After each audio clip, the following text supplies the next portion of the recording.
అనేక ఇబ్బందులు ఉన్నప్పటికీ గత టీఆర్ఎస్ ప్రభుత్వం దాదాపు 8 లక్షల కోట్ల అప్పు చేసి ఈ రాష్ట్రం మీద భారం వేసి పంపించినప్పటికి కూడా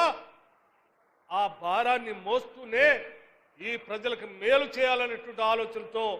ఈరోజు ఈ కార్యక్రమాన్ని తీసుకొని ముందుకు పోతా ఉన్నాం. ఇది డెఫినెట్గా ఈ ప్రత్యేక తెలంగాణ రాష్ట్రంలో చరిత్రలో సువర్ణ అక్షరాలతో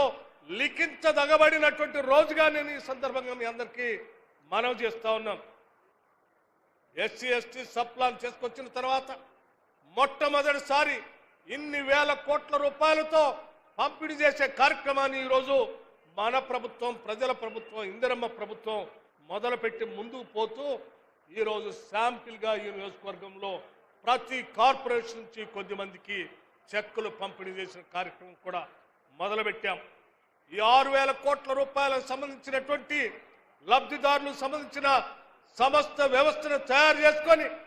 రేపు ఫిబ్రవరి, మార్చి, ఏప్రిల్ 14 డాక్టర్ బాబాసాహెబ్ అంబేద్కర్ జన్మదినం నాటికి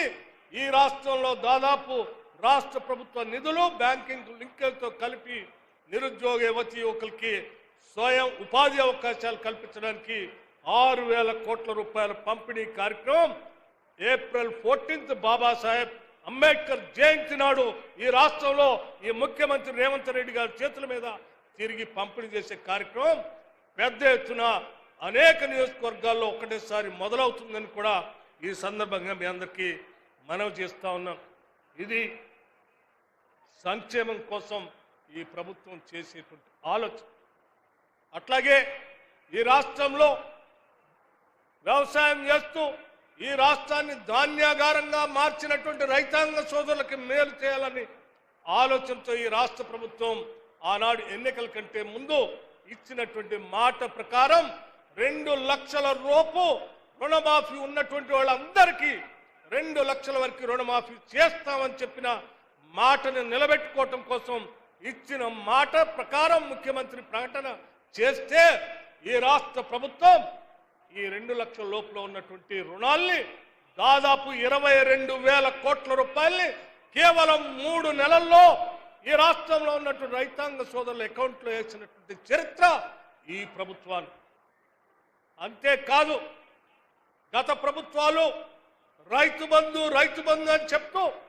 ముఖ్యంగా టీఆర్ఎస్ పార్టీకి సంబంధించిన నాయకత్వం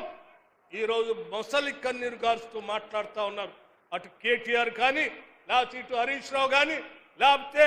గడిలో కూర్చొని బయటికి రాకుండా ఉన్నటువంటి ఆనాటి ముఖ్యమంత్రి గారు ఏం మాట్లాడుతున్నారయ్యా? ఈ సన్నాసులు పాలన చేతన గాని